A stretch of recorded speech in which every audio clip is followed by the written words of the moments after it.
Hello साथियों, जय श्री राम, जय बालाजी महाराज की। आपका मेरे यूट्यूब चैनल हनुमंत कृपा 0005 में स्वागत है। साथियों, प्रतिदिन की तरह आज भी मैं आपके लिए श्री हनुमंत चरित कथा पाठ लेकर आया हूँ। आज हम माता अंजना के बारे में चर्चा करेंगे।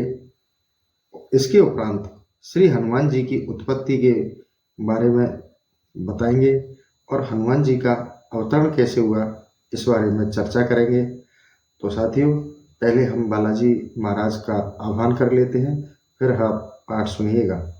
हनुमान चरित की जो हनुमान जी की क्या क्या चरित्र हुए, कैसे अवतरण हुआ, वो सारी घटना इस पाठ के माध्यम से आपको समझाई जाएगी। आप उनका श्रवण करें।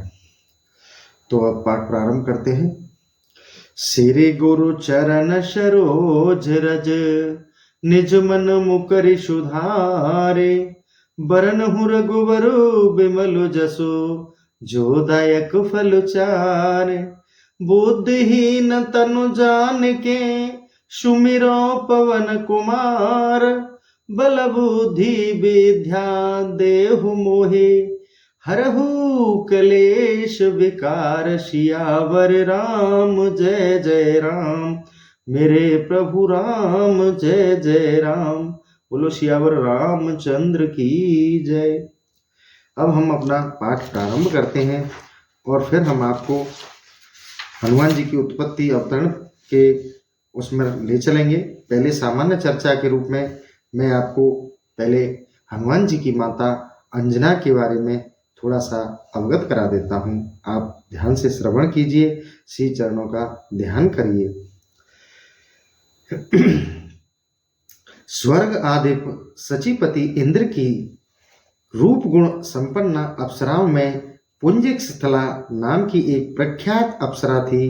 वह अत्यंत ही लावण्यवती तो थी ही चंचलावी थी। एक बार की बात है कि उसने एक तपस्वी ऋषि का उपहास कर दिया। ऋषि इसे नहीं कह सके। क्रुद्ध होकर उन्होंने शाप दे दिया, बानरी की तरह चंचला करने वाली तू बानरी हो जा। ऋषि का शाप सुनते ही पुंजिक स्थला कांपने लगी।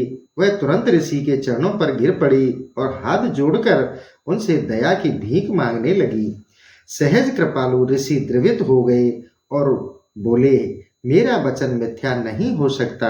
बानरी तो तुम्हें होना ही पड़ेगा, किंतु तुम इच्छा अनुसार रूप धारण करने में समर्थ हो जाओगी। तुम जब चाहोगी तब बानरी और जब चाहोगी तुम मानुषी के वेश में रह सकोगी। उस पर परम रूपवती अप्सरा पुंजिक स्थला ने ऋषि के शाप से कपि योनि में वानर राज महा मनस्वी कुंजर की पुत्री के रूप में जन्म लिया। वह प्रख्यात अनिग्ध सुंदरी थी। उसके रूप की समानता करने वाली धरती पर अन्य कोई स्त्री नहीं थी। उस त्रिलोक विख्यात सुंदरी कुंजर की पुत्री का नाम था अंजना। लावण्यवती अंजना का विवाह वीरवर वानर राज केसरी से हुआ।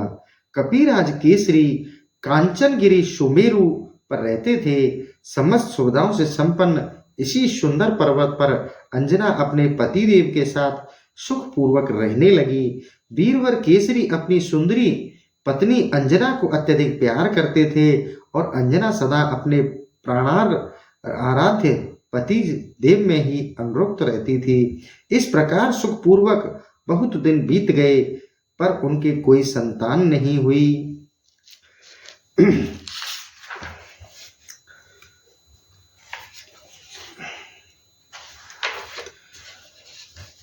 तो सभी साथियों से निवेदन है कि अब हम श्रीमान श्री हनुमान जी महाराज का अवतरण और उनका जन्म के बारे में मैं आज उनका चरित्र आपको बताने जा रहा हूँ।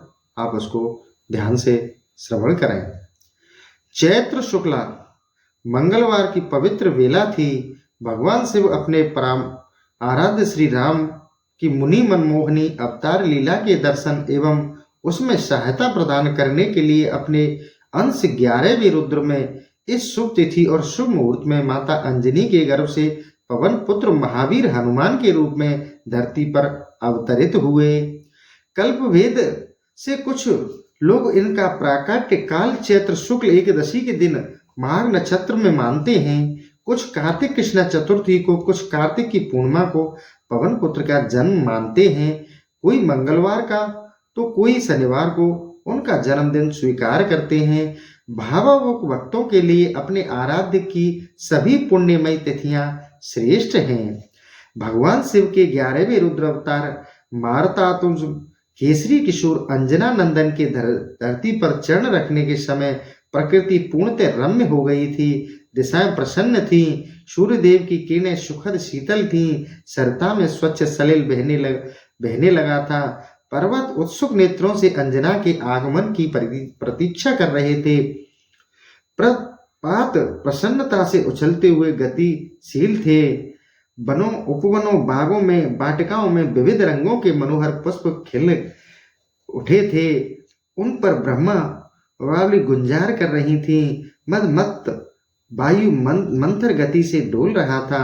भगवान शंकर माता अंजना के लाल के रूप में प्रकट हुए। प्राकट्य काल में ही हनुमान जी सौंदर्य अतुलनीय एवं अवर्णनीय था। उनकी अंग कांति पिंगल वर्ण की थी। उनके रोम, केश और नेत्र भी पिंगल वर्ण के ही थे।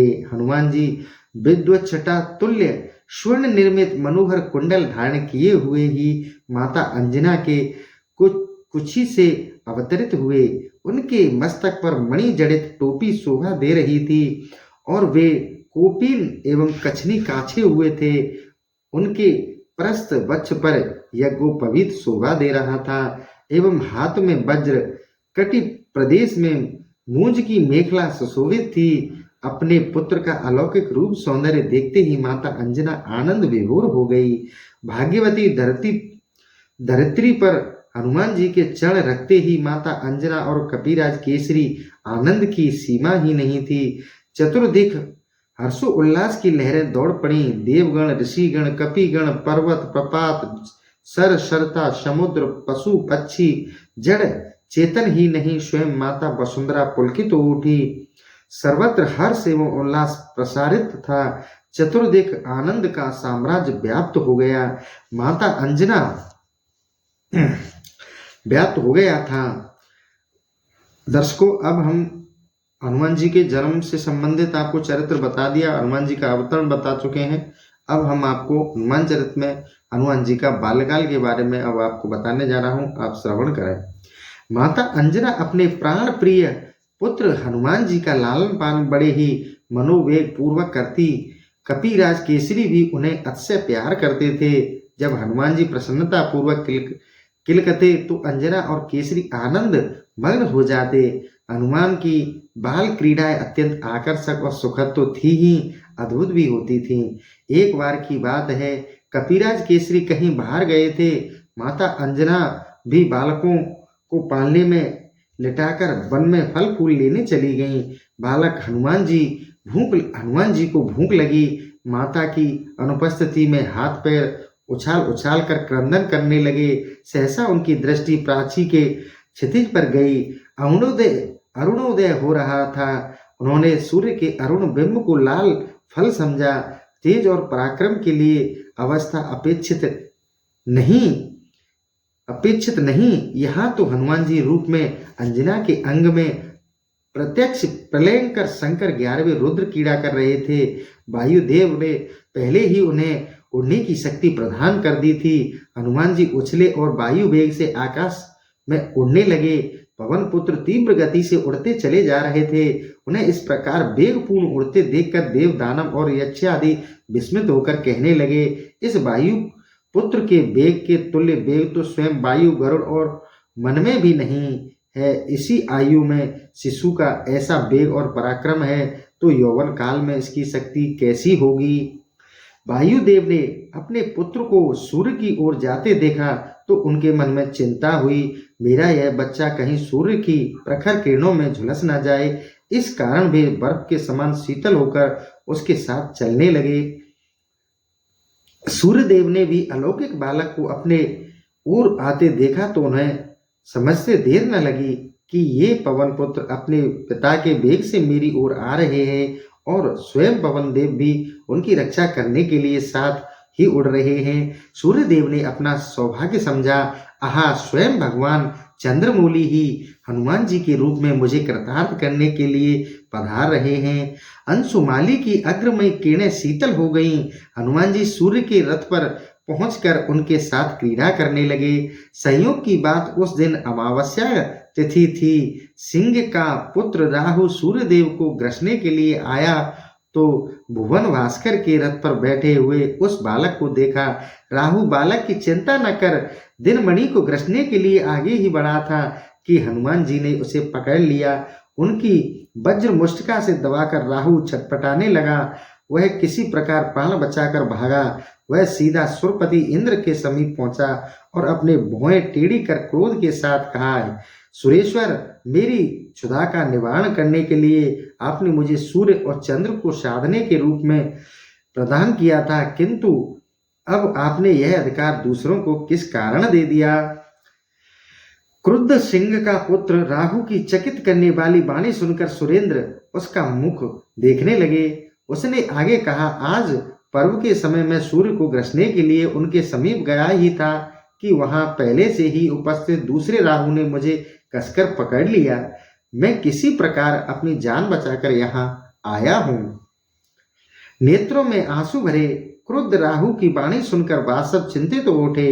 वे अपने सिंहासन से उठकर खड़े हो गए और ऐरावत पर बैठकर घटना स्थली की ओर चले। राहु उनके आगे आगे चला। सचिपति आश्चर्यचकित हो मन ही मन सोच रहे थे, टिमरारी के समीप ऐसा कौन पराक्रमी पहुंच गया जिसके भय से सिंह का पुत्र को प्राण बचाकर भागना पड़ा। उधर राहु बड़े वेग से सूर्य की ओर दौड़ा। उसे देखते ही हनुमान जी की भूख की स्मृति हुई। वे राहु को सुंदर वक्ष समझकर उस पर टूट पड़े। सुरेश्वर, बचाइए बचाइए, चिल्लाता हुआ राहु इंद्र की ओर भागा। सुरेंद्र राहु रक्षा के लिए दौड़े। राहु के बच निकलने पर हनुमान जी ऐरावत को देखा तो उसे सुंदर स्वस्वादु खाद्य समझा। वे ऐरावत पर झपटे। उस समय हनुमान जी का स्वरूप प्रज्वलित अग्नि की भांति प्रकाशित और भयानक प्रतीत हो रहा था। इंद्र डर गए। अपनी रक्षा के लिए उन्होंने बालक पर वज्र से प्रहार किया। वह हनुमान जी की बाईं हनु ठोड़ी में लगा, जिससे उनकी हनु टूट गई और वे छटपटाते हुए पर्वत शिखर पर गिरकर मूर्छित हो गए। अपने प्राण प्रिय पुत्र को वज्र के आघात से छटपटाते देख वायुदेव इंद्र पर अत्यंत कुपित हुए। शक्तिशाली वायुदेव ने अपनी गति रोक दी और वे अपने पुत्र को गोद में लेकर पर्वत की गुफा में प्रविष्ट हो गए। फिर तो त्रिभुवन के समस्त प्राणियों की श्वास आदि का संचार रुक गया। उनके अंग प्रत्यंगों के जोड़ टूटने लगे और वे सब के सब सूखे काठ की तरह अवसन्न हो गए। उनके सारे धर्म कर्म रुक गए। प्राण संकट से भयभीत इंद्र, देव, गंधर्व, असुर, नाग, गुहाग आदि जीवन रक्षा के लिए ब्रह्मा जी के पास दौड़े। ब्रह्मा जी सबको साथ लेकर उस गिरी गुहा में पहुंचे जहां पवन देव अपने पुत्र को गोद में लेकर वक्ष से सटाए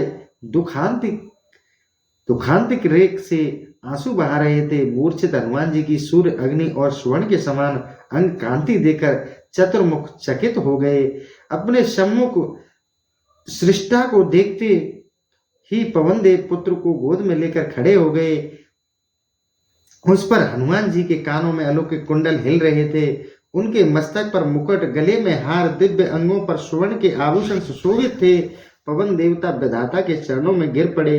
चतुरानन अपने हाथ से अत्यंत स्नेह पूर्वक पवन देव को उठाया और उनके पुत्र के अंगों पर अपना कर कमल फेरने लगे। कमल योनि के कर स्पर्श से पवन पुत्र हनुमान जी मूर्छा दूर हो गई।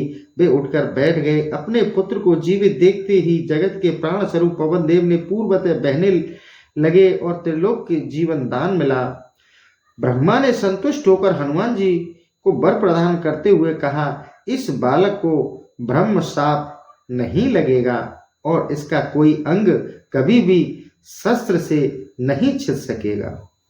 फिर उन्होंने सुर समुदाय से कहा, देवताओं, यह असाधारण बालक भविष्य में आप लोगों का बड़ा हित साधन करेगा, अतः आप लोग इसे वर प्रदान करें। देवराज इंद्र ने तुरंत प्रसन्नता पूर्वक हनुमान जी के कंठ में अम्लान कमलों की माला पहनाकर कहा, मेरे हाथ से छूटे हुए वज्र के द्वारा इस बालक की हनु थोड़ी टूट गई थी, इसीलिए इस कपि श्रेष्ठ का नाम हनुमान होगा। इसके अतिरिक्त इस बालक पर मेरे वज्र का कोई प्रभाव नहीं पड़ेगा और इसका शरीर मेरे वज्र से भी अधिक कठोर होगा। वहां उपस्थित सूर्यदेव ने कहा, मैं इसे अपने तेज का शतांश प्रदान करता हूँ, साथ ही समय पर इसे शिक्षा देकर शास्त्र मर्मज्ञ भी बना दूंगा। यह अद्वितीय विद्वान और वक्ता होगा। वरुण ने कहा, मेरे पास और जल से यह बालक सदा सुरक्षित रहेगा। यमदेव बोले, यह निरोग और मेरे दंड से सदा अवध्य रहेगा। पिंगल वर्ण के यक्षराज कुमेर ने कहा, युद्ध में इसे कभी विषाद नहीं होगा। मेरी गदा से यह सुरक्षित तो रहेगा ही, मेरे यक्ष राक्षसों से भी कभी पराजित नहीं हो सकेगा। भगवान शंकर ने वर प्रदान किया, यह मुझसे और मेरे आयुधों से सदा अवध्य रहेगा।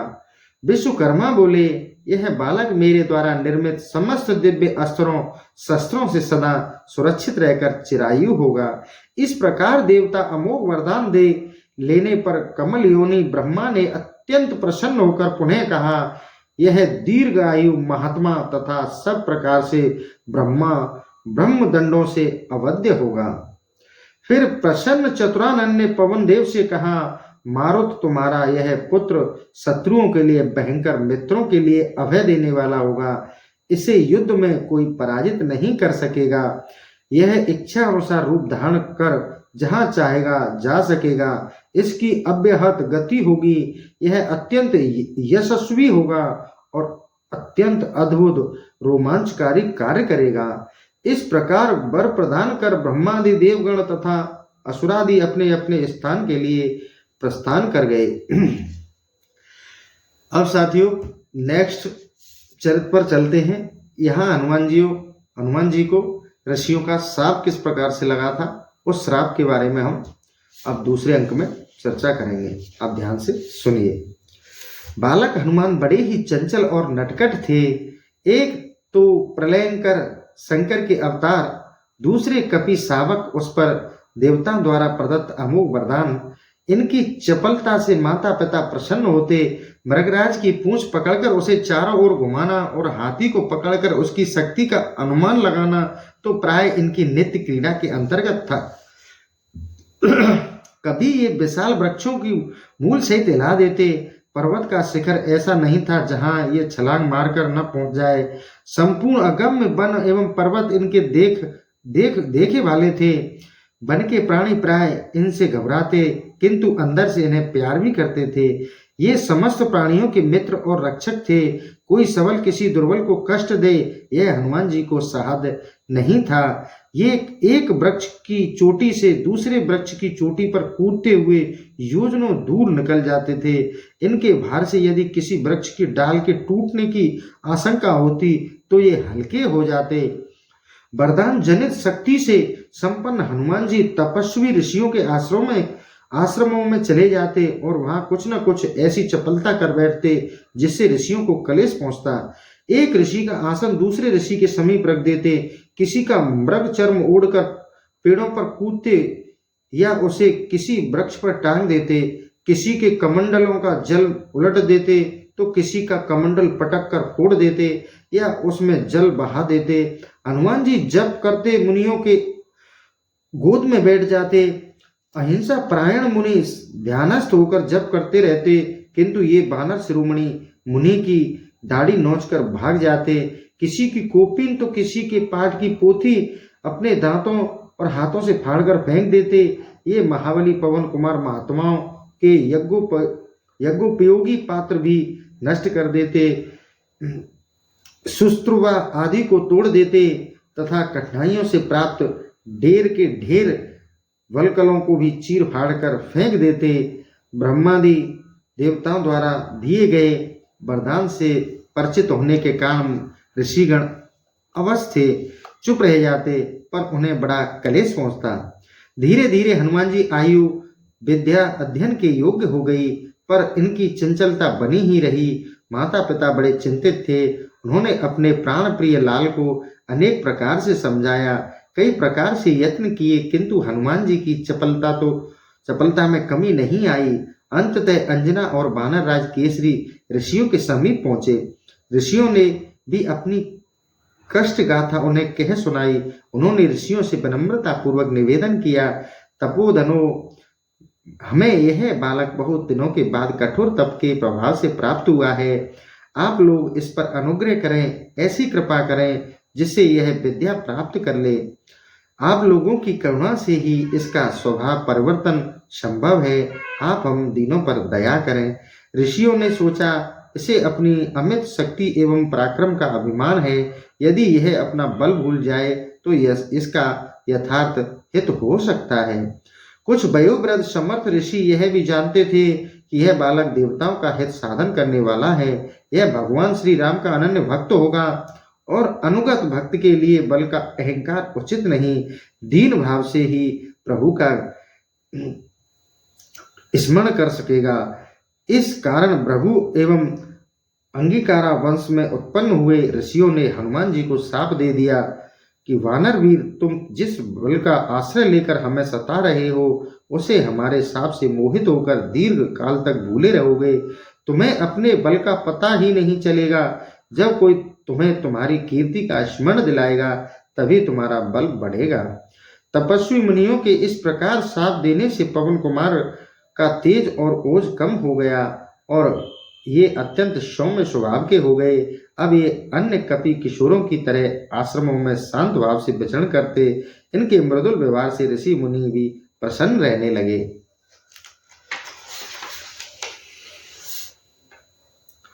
अब मैं आपको हनुमान जी की मात्र शिक्षा के बारे में ले चलता हूं। समय अभी ज्यादा अधिक नहीं हुआ है, थोड़ा समय और लेंगे। इनकी मात्र शिक्षा। बालक पर सर्वाधिक प्रभाव पड़ता है माता के जीवन एवं उसकी शिक्षा का। आदर्श माताएं अपने पुत्र को श्रेष्ठ एवं आदर्श बना देती हैं। पुराण इतिहासों में ऐसे उदाहरण भरे पड़े हैं। हनुमान जी की माता अंजना देवी परम सदा चाणी तपस्विनी एवं सदुगुण संपन्न आदर्श माता थी। उन्होंने अपने लाल को प्राप्त करने के लिए जितनी तत्परता से कठोर तप किया था, उसी तत्परता से वे अपने प्राण प्रिय बालक का जीवन निर्माण करने के लिए सजग और सावधान रहती थी। वे हनुमान जी की वीरतापूर्ण कार्य देखकर मन ही मन मुदित होती और उन्हें प्रोत्साहन देती। पूजनोपरांत और रात्रि में शयन के पूर्व वे अपने प्राणाधिक प्रिय पुत्र को प्राणों की कथाएं सुनाया करती। वे आदर्श पुरुषों के चरित्र बार बार सुनाती और अपने पुत्र का ध्यान उनकी ओर आकर्षित करती थी रहती। वे महापुरुषों के जो चरित्र सुनाती, उन्हें पुनः पुनः अपने लाल से भी पूछती और उनका लाल उसे क्या सिखाना था। सर्वज्ञ सर्वांतयामी शिव से गोपनीय क्या है, किंतु लीला में कभी कभी हनुमान जी अनजान बनकर ठीक उत्तर न देते तो माता उसे पुनः सुनाकर कंठस्थ करा देती। करुणा वरुणा लेके अवतारों की समस्त कथाएं हनुमान जी के जिग्रहान पर थीं। उन श्रेष्ठ कथाओं में वे अपने समवयस्क कपि किशोरों को अत्यंत प्रेम और उत्साहपूर्ण सुनाया करते। माता अंजना जब भगवान श्री राम के अवतार की कथा प्रारंभ करती, तब बालक हनुमान सारा ध्यान उक्त कथा में ही केंद्रित हो जाता। निद्रा उनके समीप फटकने नहीं पाती थी। माता जबकि आती तो हनुमान जी उन्हें झकझोर कर कहते, माँ आगे कहे, फिर क्या हुआ। माता फिर कहने लगती। श्री राम कथा के श्रवण से हनुमान जी की तृप्ति ही नहीं होती थी। वे माँ से बार बार श्री राम कथा ही सुनाने का आग्रह करती। माता अंजना उल्लास पूर्वक तथा कथा सुनाती और हनुमान जी उस कथा को श्रवण से भाव विभोर हो जाते। उनके नेत्रों में अश्रु भर आते, अंग फड़कने लगते। वे सोचते, यदि मैं भी वही हनुमान होता। कथा सुनाते सुनाते माता अंजना पूछ बैठती, बेटा तू भी कैसा ही हनुमान बनेगा। हाँ माँ, अवश्य वही हनुमान बनूंगा, हनुमान जी उत्तर देते हैं। पर श्री राम और रावण कहाँ हैं? यदि रावण ने जन्य सीता की ओर दृष्टिपात किया तो मैं उसे पीसकर रख दूंगा। माता अंजना कहती, बेटा तू भी वही हनुमान हो जा। अब भी लंका में एक रावण राज्य करता है और अयोध्या नरेश दशरथ के पुत्र रूप में श्री राम अवतार भी हो चुका है। तू जल्दी ही बड़ा हो जा। श्री राम की सहायता करने के लिए बल और पौरस की आवश्यकता है। तू यथाशीघ्र बलवान और पराक्रमी हो जा। माँ, मुझे शक्ति की कमी कहाँ है? हनुमान जी रात्रि में सैया से कूद पड़ते और अपना भुजदंड दिखाकर माँ के सम्मुख अमित शक्तिशाली होने का प्रमाण देने लगते। माता अंजना हंसने लगती और फिर अपने प्यारे बालक हनुमान जी को गोद में लेकर थपकी देने तथा मधुर स्वर से प्रभु स्तवन सुनाती हुई सुलाने लगती। हनुमान जी माता अंजना के वक्ष से चिपककर सुख पूर्वक सो जाते।